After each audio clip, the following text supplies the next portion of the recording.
৩০০ fit যাওয়ার পথে আমাদের সাথে যেই দুর্ঘটনাটা ঘটেছিল সেটা আশা করি কম বেশি সবাই দেখেছে। এই ঘটনার পর আমরা কোথায় ডিনার করতে গিয়েছিলাম আজকে সেই ব্লগটাই তোমাদেরকে শেয়ার করছি। Hello everyone, this is me Tonni by Tonni's gallery. ঈদের মধ্যে ঘুরতে যাওয়ার জন্য আমরা সবাই সুন্দর একটা জায়গা খুঁজি যেখানে সুন্দর সুন্দর ছবিও তুলতে পারবো এবং খাবারও খেতে পারবো। সো এই প্লেসটা হবে আমাদের সবার জন্য বেস্ট একটা প্লেস। ৩০০ ফিটের শেফস টেবিল কোথায় সেটা জানার জন্য আমি অনেককেই নক করেছিলাম, অনেকের কাছেই জানতে চাইছি, কিন্তু কেউই লোকেশনটা ঠিক করে বলতে পারেনি। তারপর কি করব, আমি খুঁজে বের করে ফেললাম শেফস টেবিলটা কোথায় আছে।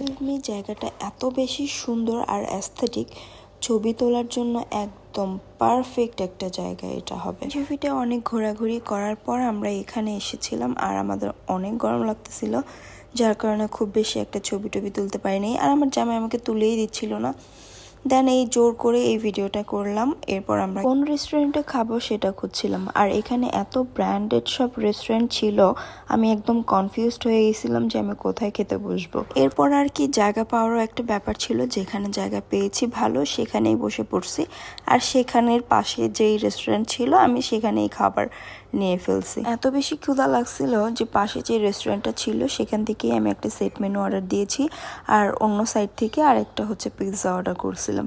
এত বেশি মজা ছিল, খাবারের কোয়ালিটি তো একদম 100 আমার হচ্ছে সেট মেনুটা অনেক বেশি মজা লাগছে, এত জুসি ছিল, জাস্ট আমেজিং। তো আমাদের খাওয়া দাওয়া শেষ করে আমরা একটু নিচে নামলাম, আর ওরহান একদম নিজ আনন্দে একদম দুষ্টুমি করতেছিল।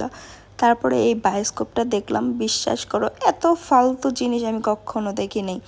এটার ভিতরে একটা পোস্টার লাগানো ছিল, এই দেখো ভিতরে কি ছিল সেটা দেখো।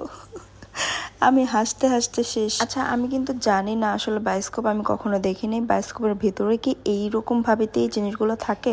আমাকে একটু কমেন্টস করে জানাবা প্লিজ। এরপরে এই তো চুড়ি দেখলাম আর আমরা যাওয়ার জন্য রেডি। ওরহানকে ব্যাগ ধরাই দিছি, বলি তুমি ব্যাগ নিয়ে ওয়েট করো বাবার জন্য। আজকের ভিডিওটা এখানেই শেষ করছি।